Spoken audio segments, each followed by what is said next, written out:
Welcome to your weekly broadcast, podcast, video call, training, something. My name is Lee Honish. I am a professional marketer. I market all things great and small. Great reference to the book, All Things Great and Small. If you are interested, please go to, let me turn on the screen, in fact, while we do this so I can make this even easier. I feel I'm going to do screen share today just so I can do this. All right, let me do it again. Hi, my name's Lee Honish. You can find me by going, my name's Lee Honish. There, let's just start right there. How many years have you been broadcasting, Lee? I don't know, since like 2006. I was on radio. I've been on 3 different radio stations. I've done video production. I've been play-by-play analysis. Can you do an intro to a show? Not always. Not always. To be brutally honest, not always. Hi, everyone. Welcome to your weekly broadcast podcast call. My name is Lee Honish. This is your distressed property call. Really, what this call has really become about is, strangely, we became the hot thing yet again just by the market changing overnight. And if you don't believe that distressed properties are coming, we'll talk about it. First and foremost, my name is Lee Honish. I am a marketer, as I said earlier, of all things great and small. I like my literary references. Go to honish.com. That's what you're looking at on the screen. It's a form. Fill it out. My phone number's there, 858-663-2537. Text me. I'll call you, or fill out the form. I will call you. I will spend an hour with you. I will listen to all of your amazing marketing ideas, and I will actually help you improve them, even if I don't like them. Don't believe me? I spent an hour last week talking to someone about mailers, and if you're a regular listener or watcher of our videos, or however you come by us, you'll know that I don't like mailers. But I listened to the guy and I talked to him and I told him how to personalize letters and how to do handwritten fonts and to improve his marketing piece. Simple as that. I am joined, as always, by David Bartels of Home Loan Advocates, voted by a group of his peers as the #1 short sale mitigation company on the planet Earth. David, how are you today? I'm doing just fine, thanks. How are you? Doing great. Tell people about homeloanadvocates.com. Well, Home Loan Advocates is a national organization of like-minded real estate professionals who are focused on helping distressed homeowners avoid foreclosure and identify the right alternative to best suit their needs. And that might be a short sale, it could be a loan modification, it could just mean they need more time. And if you've got one of those situations, we're happy to help. 805-413-8000, 805-413-8000. Of course, email is david@homeloanadvocates.com. Simple as that. So get off your duff. First and foremost, I apologize to the regular podcast people. You didn't get a show last week because there was no way that that show would have worked as a podcast. I made that as a production note thinking there's no way that's going to work. And to the coaching students, sorry, for some reason, my video of me shooting myself like a doorknob running around. So it became sort of a coaching call exclusive of watching us make a video of how to do content. I promise today I will do a video to show the step-by-step process and how simple it is. And I don't have a lot of technical gear. I tend to have stuff that sounds good and looks good.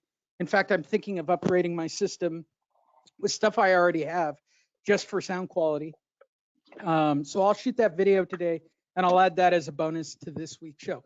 As always, for those of you listening, those of you that are coaching students, go to coachingcalls.info. That's coachingcalls.info. There you can find a link and you can join us live every Wednesday at 10 o'clock. There is a link on that page, as well as David's number and as well as my number. All the calls are up to date. There are literally not figurative, hundreds and hundreds and hundreds and hundreds of hours of coaching calls, because like it or not, you are in a distressed market. So I came across, let's just jump right into my market data, David. I started to jump into market data to see if my hypothesis of the crashing of this market was for real. So we all know we're going to go into a recession. There's no way to avoid that. Let's start right there. Is there any feasible way that we avoid a recession before the end of the year? Well, I think you could argue we're in a recession already. So, so I'm going to go with no way to avoid it. Right. I would tend to agree. Now, And how severe it's going to be and how long it's going to take, that's all up for debate. I agree. I agree with that as well. I know that if you go, let's just talk stats that are happening in the market. If you go by the Mortgage Brokers Association or the Mortgage Brokers Group, they're doing great, David.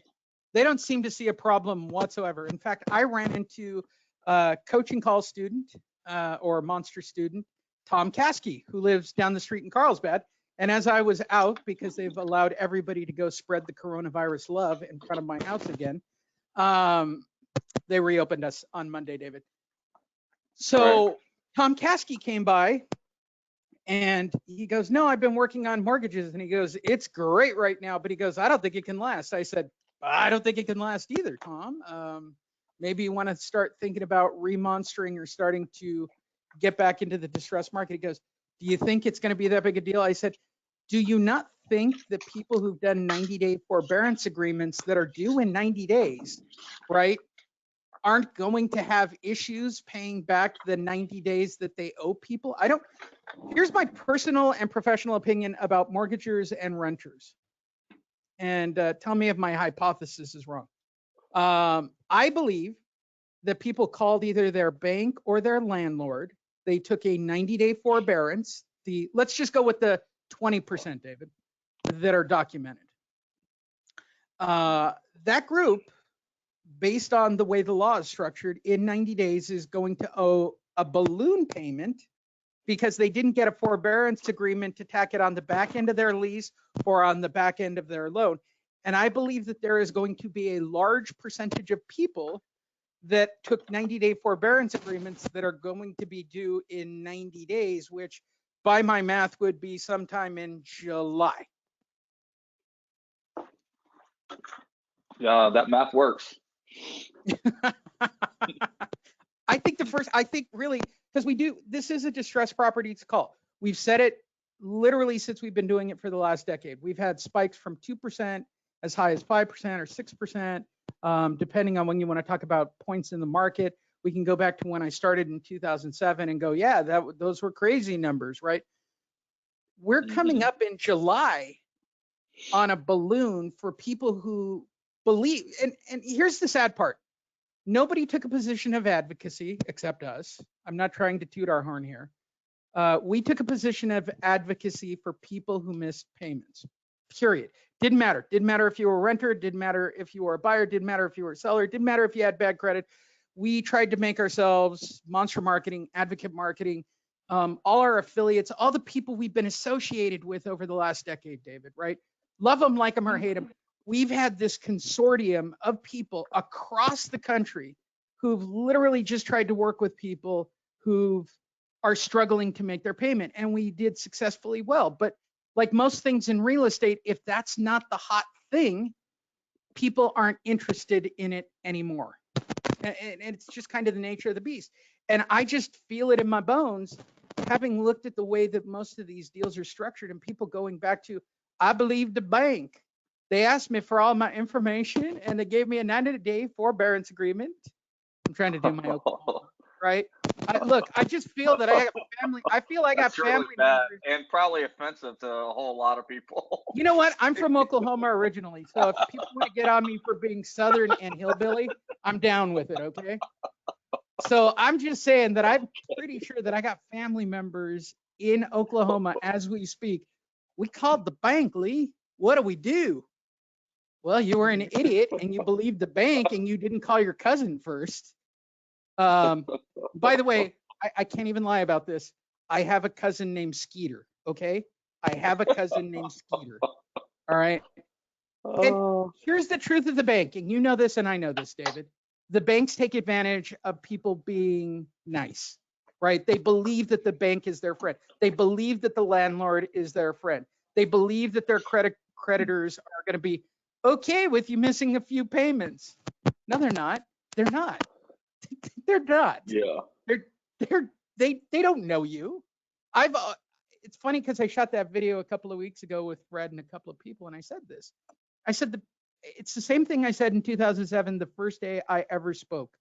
The bank, the creditors, everyone is not your friend. They don't know you, they don't like you, and they want your money. That's all they care about.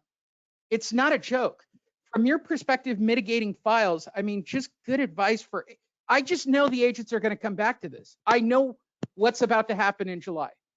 I'm trying to get people geeked up. I'd love for everybody to do monster marketing, which is generally why I took it off the market, because I'm not giving it away anymore. I think everybody's going to flock back to this product and flock back to this coaching and go, I want to do monster marketing. Remember when you offered it for whatever you offered it for? Good for you.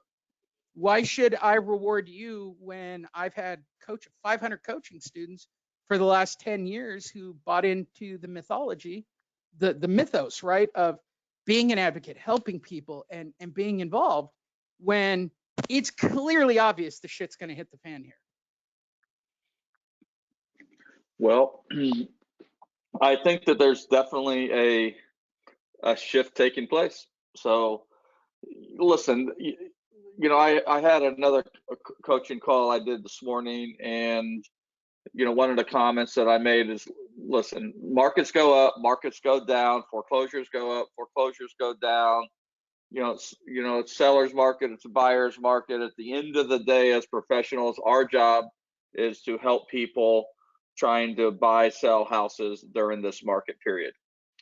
And we just have to figure out how to adapt. And there's two different kinds of data. There's data that really tells you what the current and near future trends are likely to be, and then there's data that validates whether or not that was true or not, which what we call trailing indicators that might come months later.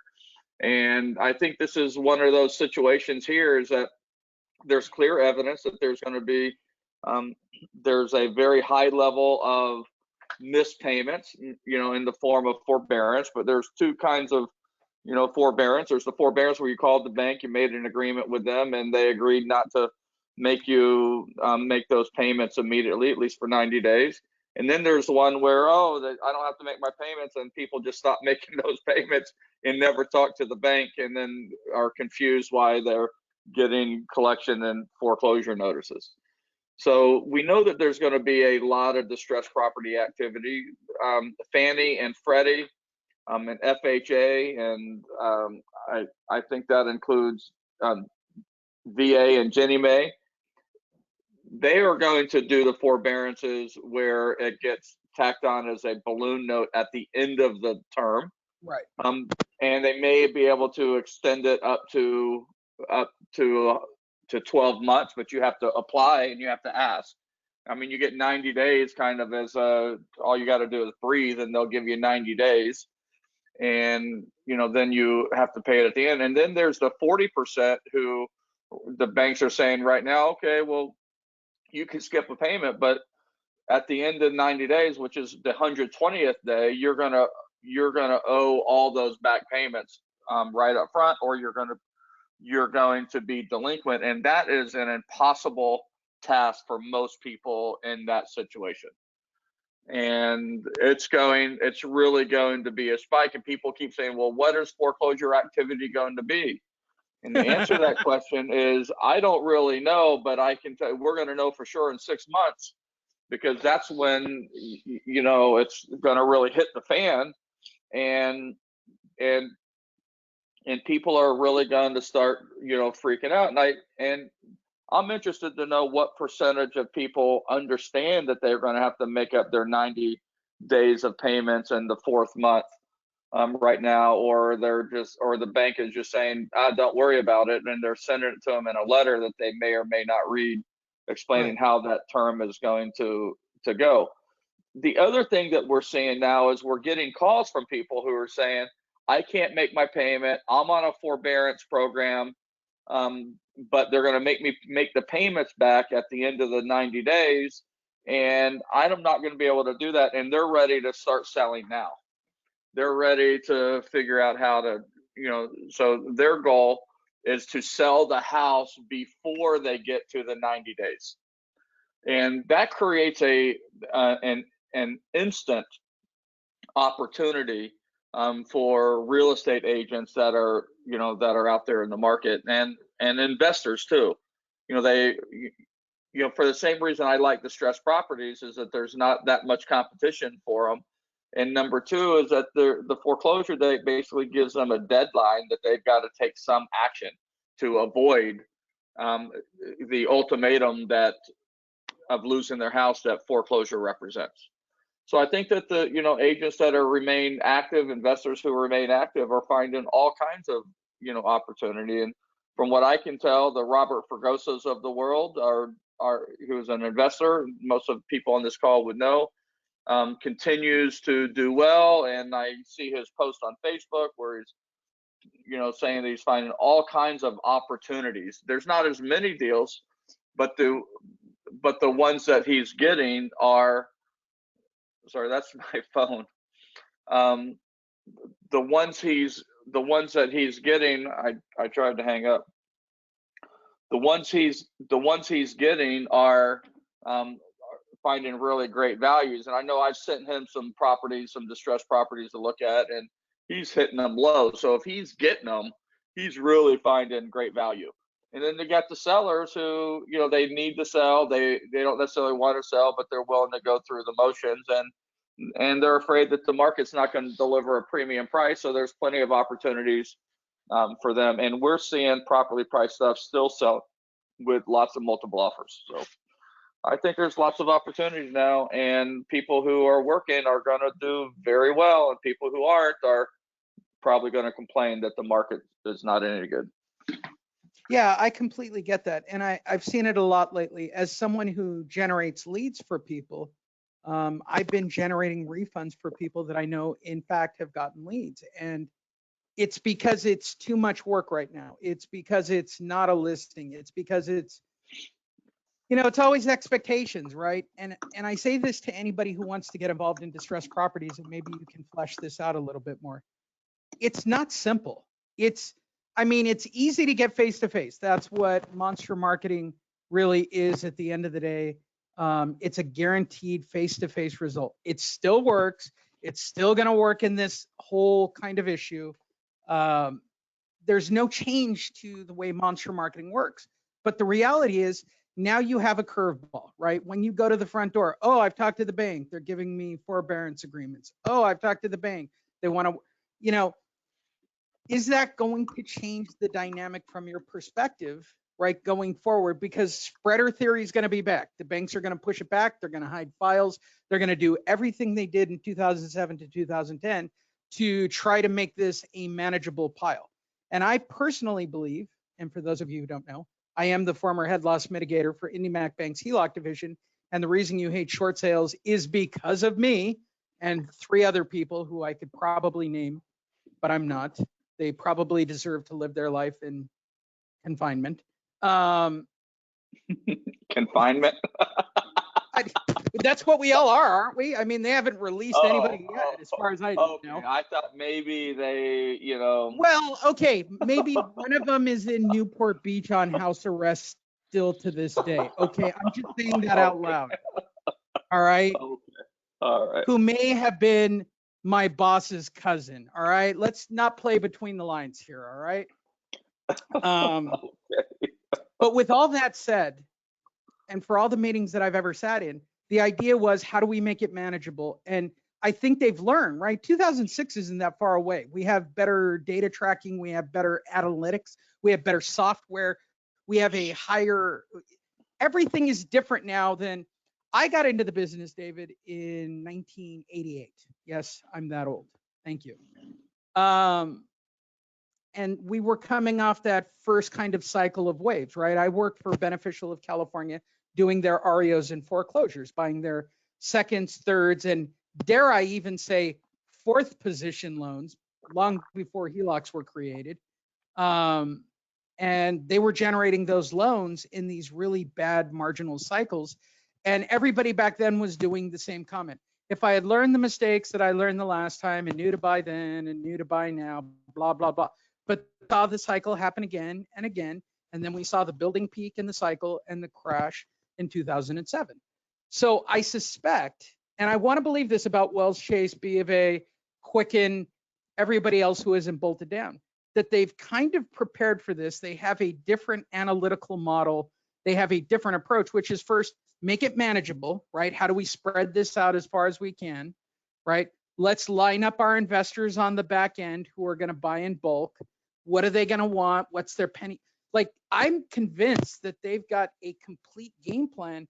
And I'm going to say this to every realtor out there. If you think REOs are coming back, because, and I know this because Sharon actually texted me this, she was doing BPOs again. I said, I suspect you'll be doing a lot of BPOs. But if you think you're going to get actual listings out of it, I wouldn't hold my breath.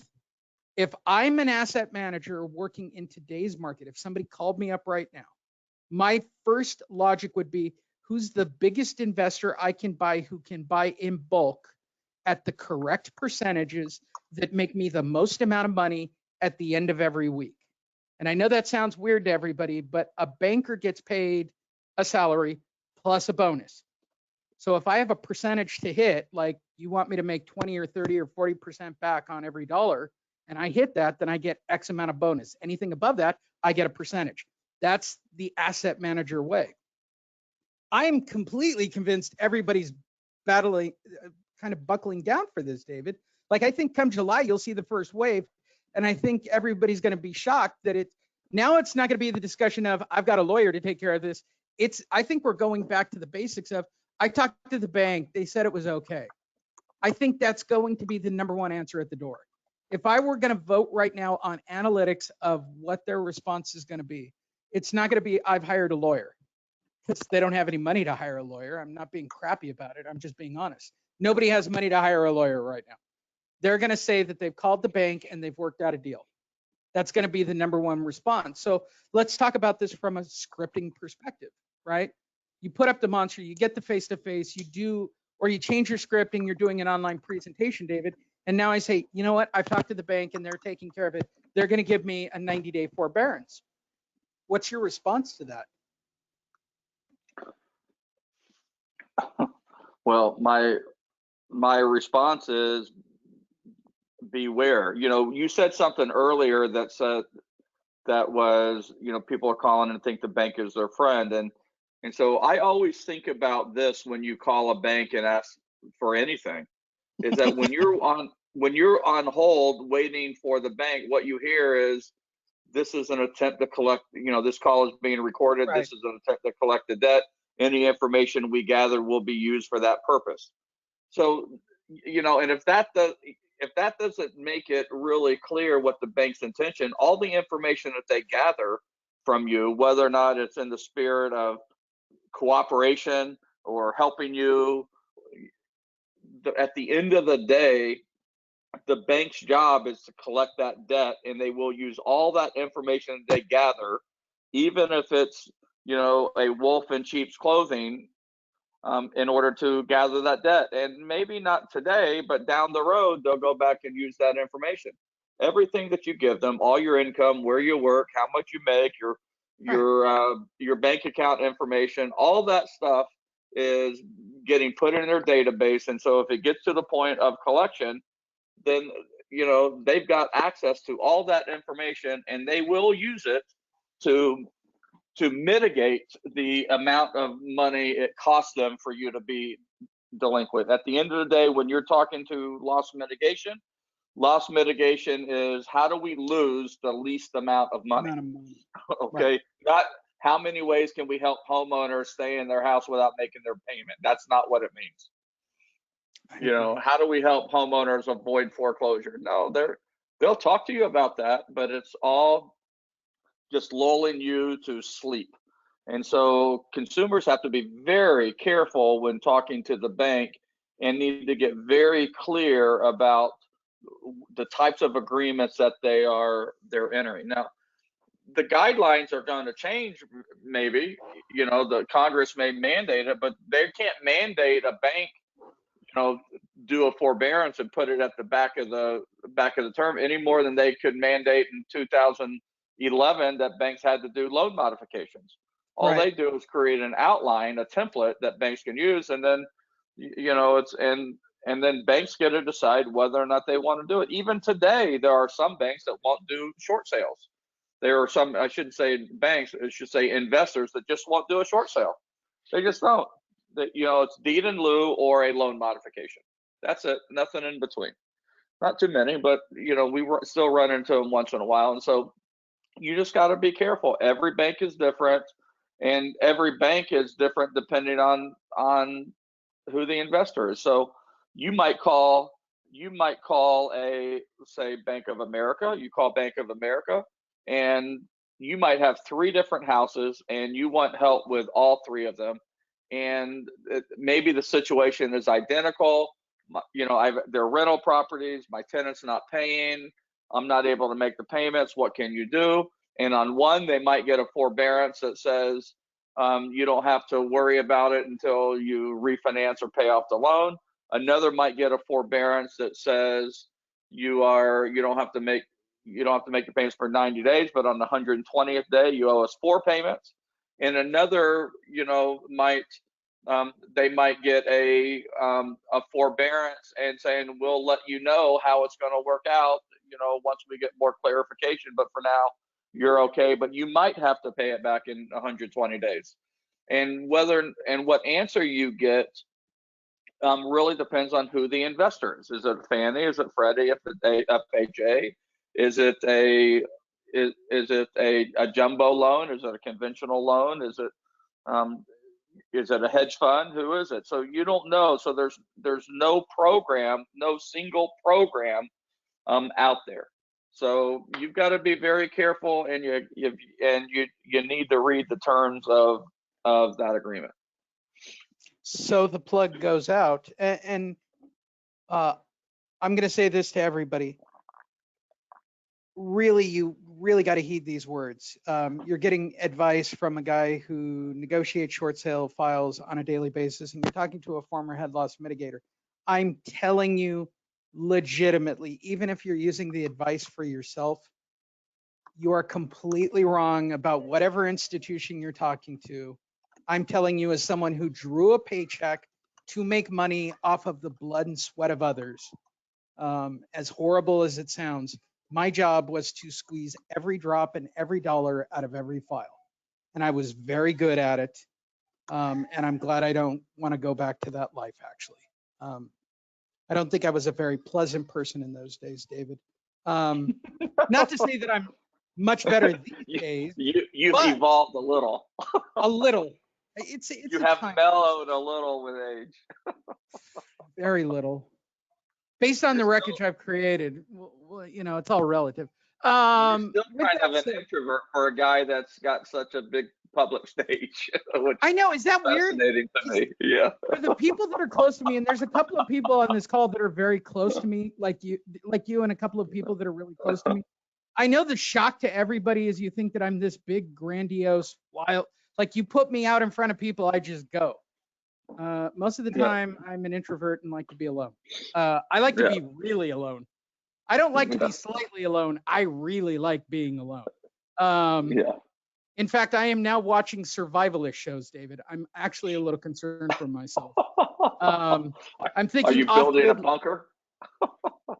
Well, now that my beach is reopened, yeah, I might have to. I mean, to be perfectly honest, I've really been thinking, yeah, maybe I want to live on a lake by myself in a log cabin. As long as it has internet and cable, I mean, I'm okay. I can do that. David, plug Home Loan Advocates. This is a good midway break. Well, Home Loan Advocates is somebody that you'd call if you really wanted to help somebody with a short sale. That's our primary business. We take short sales and dead deals, time-consuming transactions that take you away from doing more productivity-based activities, and we get it done for you. And generally speaking, the bank pays our fee. So 72% of the time, the bank pays our fee, and the result is you get all your money and we get our money, and it doesn't cost the seller or the buyer or you anything to get it done. So if you need help with a short sale, call us 805-413-8000, 805-413-8000. And the good news is short sales are gotten easier to approve. I bet. So all of a sudden, these deals that we've been struggling to get done, and it's been like pulling teeth to get short sales approved. All of a sudden, bam, bam, bam, bam, bam, they're just getting done. And it's been a little mind blowing the last few days as we see banks just, I guess they're looking to clear out that pipeline in anticipation of more.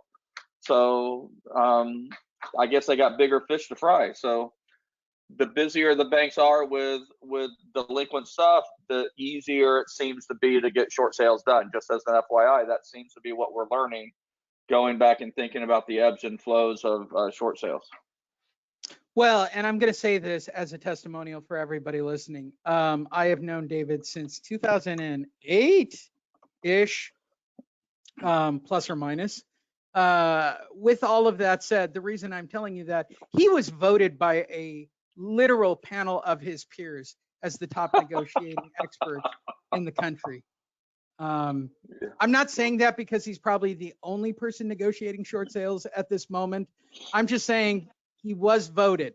We carried a vote, and he was named by a group of some of the top real estate agents in the country as the best negotiator and short sales specialist on the planet, of the world. Yeah, in fact, this universe. My wife and kids were on that panel.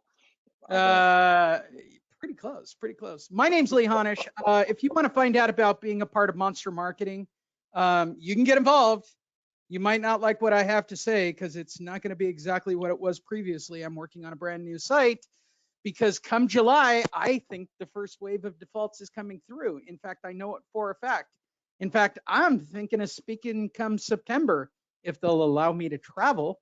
But go to honish.com, fill out the form if you want to find out whether or not you qualify to be an advocate and join these calls, and to get David's help, to get my help, to learn the Monster system and to implement it where you get guaranteed face-to-face transactions, whether or not you're locked down or not.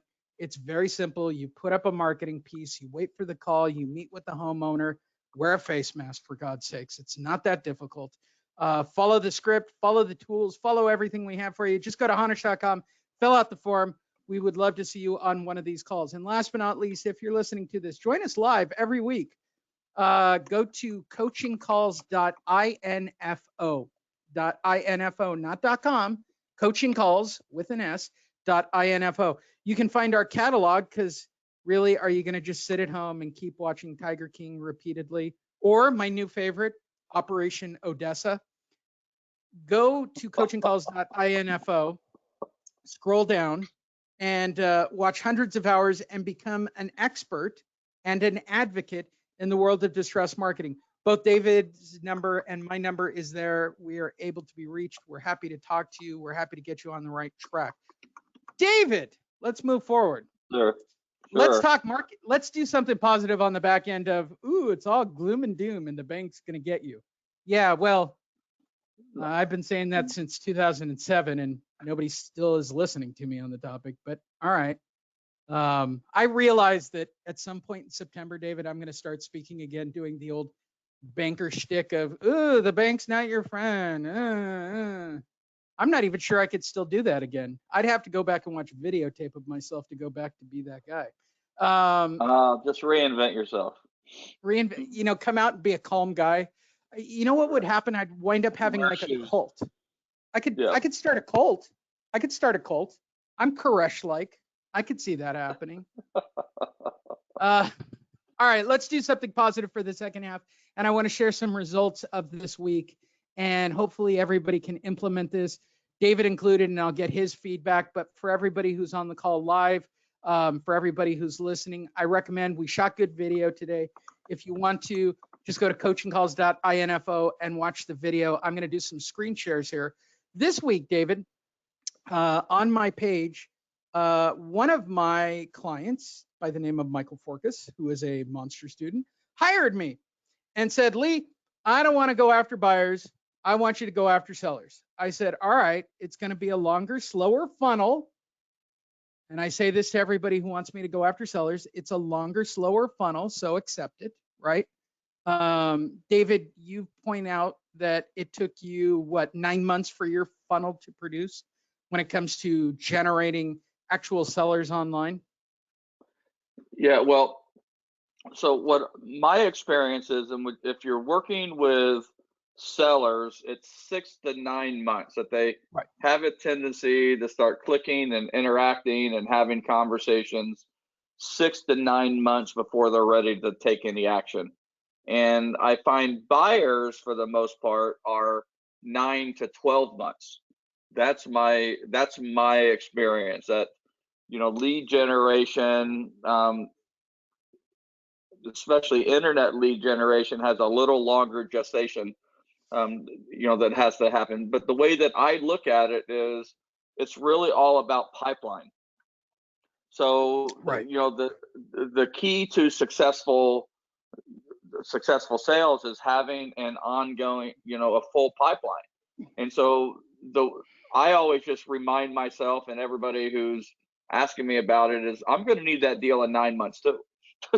So it's activity equals productivity, and sometimes it's not immediate gratification. The immediate stuff is repeat business, it's referral business, it's that kind of, it's open house business. That's generally the more immediate stuff. And everything else is longer term: postcards, calling, internet marketing, Facebook marketing. It's At the slow. end of the day, at the end of the day, it comes down to two things: finding people to sell, and then selling the people you find. Step one is finding people to sell. And the internet is a great tool for that. And a lot of other, it's my primary tool, frankly, nowadays. And then you've got to nurture those. And I think the big mistake agents make is that they're looking for immediate gratification. And if they don't get if someone says they're interested and they can't get them on the phone after 1.5 tries, they call it a bad lead. Or if they get Right. them on the phone and they say, I'm not quite ready to do anything yet because I got to do this and I got to do that and I got to do that, they think it's a bad lead. And for me, I think they're good leads. They're just not ready today. But when they are ready, I'm going to do everything I can so that they do business with me. That's So the way I look at it. I would qualify it the opposite way, and I agree with you from your perspective. And my perspective is, I think buyers, at least the way I generate leads on the internet through Facebook, through Instagram, through Twitter, through Tumblr, buyers and renters are right now, and I think sellers are looking for top dollar. At least they were. Now it's a little bit different. But the reason I bring that up is I wanted to share the message that worked. Actually, I ran a test last week because Michael, first of all, I tell this to everybody: if you really want to understand online marketing, there are a couple of movies you should go watch online. And if you're interested, go to honish.com, fill out the form, and I'll tell you what to go watch. You can be an expert marketer. There's a little tag. But I got Michael hipped up to the way that I go after sellers online. It is going to take more time, and he's okay with that. So what you're looking at is a video that I posted on my business page as I prep up his business page, because most of you don't have a correct business page on Facebook, Instagram, on any platform, to be perfectly honest. And anybody who's told you that LinkedIn is a tremendous source of leads for your real estate business is lying to you. Facebook is actual people. There's a reason they are always in the top 5 of websites. It's just the sheer volume of human beings that are on Facebook. The question is, can you get your message to reach them? And there's 2 methods for that. So I want to talk about the message first of all and what I actually created. The video you guys are looking at on the screen is literally a Bay Area unemployment video from a local ABC affiliate. I took it into my own. I use HD Movie Maker. I'm not an Apple person. I'm not using slick Apple movie stuff like David would be using or his people. I'm using crappy Microsoft products that barely work and crash half the time. With that said, all I did was take the video and put, "Are you struggling to make payments?" And then at the bottom, I put Michael's phone numbers. That's all I did. And then I posted it with, "Are you struggling to make home payments? Do you need help?" I put Michael's contact information with a link to Michael directly, and then a squeeze page at the end of it. I have waffled on this, David. This is going to be big for people who followed me for a long time. I'm back to squeeze pages. When you click on this link, it will take you to a Michael Forkus squeeze page as a homeowner advocate. And by the way, if you're looking at this going, "This looks no different than a missed payment." Right. It's no different than a missed payment. This is what I've been trying to say through the whole show. Is there any difference between the coronavirus missed payment and a missed payment for a homeowner, David? No, Yep. So whatever you've got, including, and I there want to is. say that, no, there isn't. Oh, No. My point was, no, there isn't, right?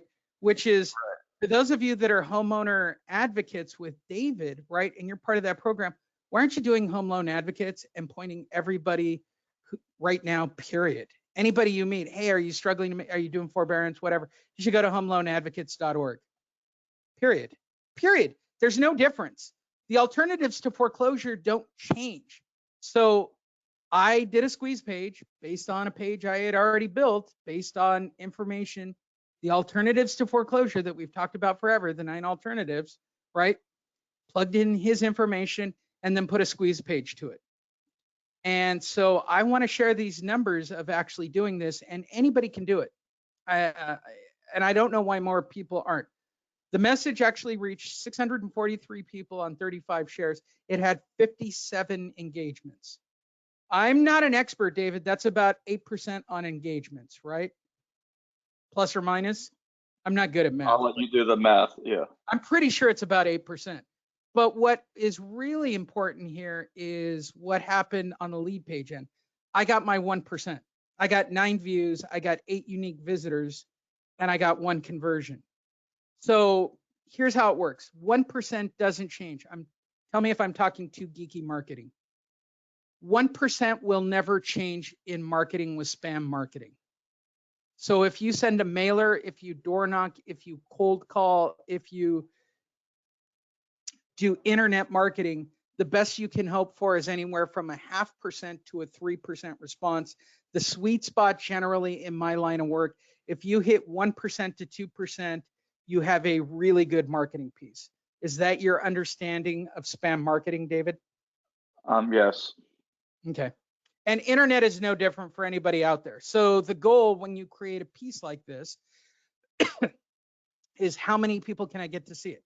Now, there are 2 methodologies. I did mine through sharing to groups directly within the targeted market, and I got what I was after. The other is boosting, right?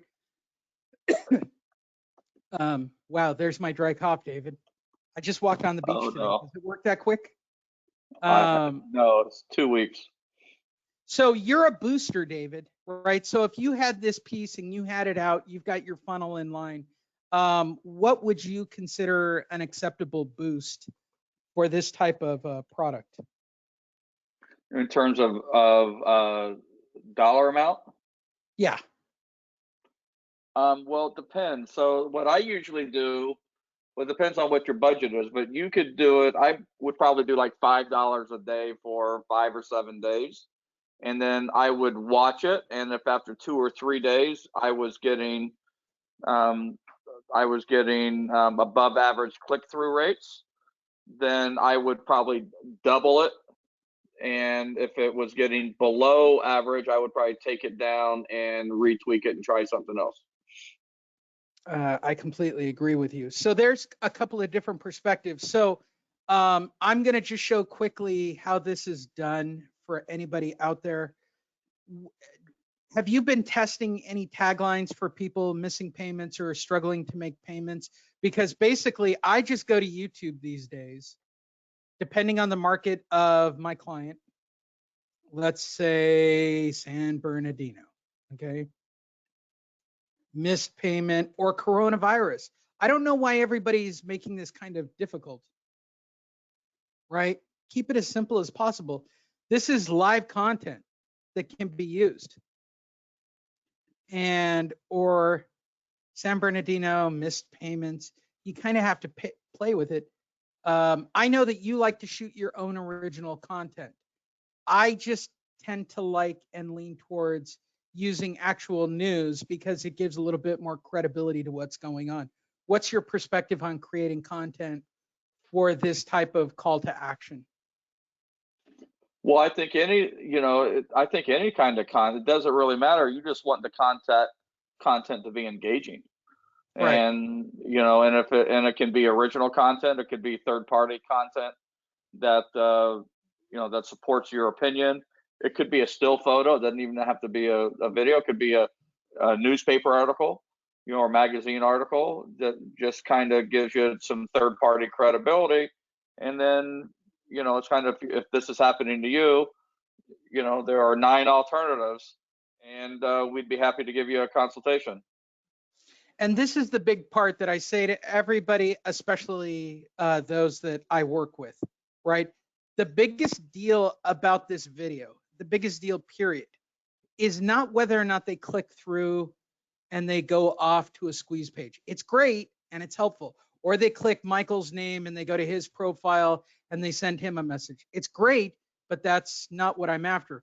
What I care most about is how many people physically looked at this thing, because the way of the branding is what matters. And if you've got 200 people who saw this name and this number,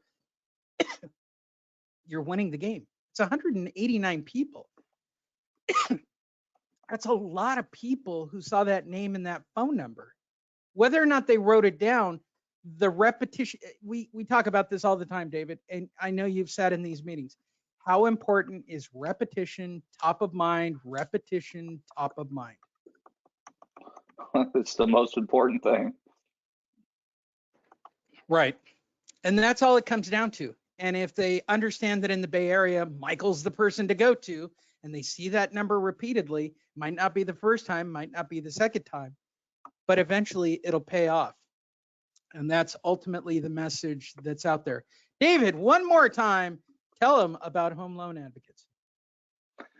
Well, we're a national organization of like-minded real estate agents and investors who specialize in helping homeowners facing foreclosure to understand the alternatives to foreclosure.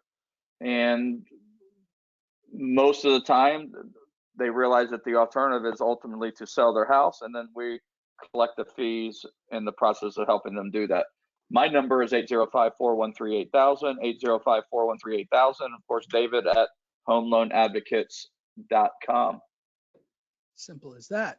And if you're interested in finding out about monster marketing or having any marketing done for you whatsoever, go to honish.com or text me at 858-663-2537. You can find me on all forms of social media. Lee Honish, LEEHONISH period. I was going to say .com. It's honish.com. But on social media, I'm at Lee Honish on every single platform out there. In fact, I've gotten involved in testing Instagram again to see if there's an angle that I have personally missed, because I like to do it. And last but not least, go to coachingcalls.info. Coaching Calls, COACHINGCALLS.info, not .com, .info. You can find all the back issues, all the backlogs, all the videos, links to be here and join us live every Wednesday at 10 o'clock. You can find David's contact number. You can find my contact number.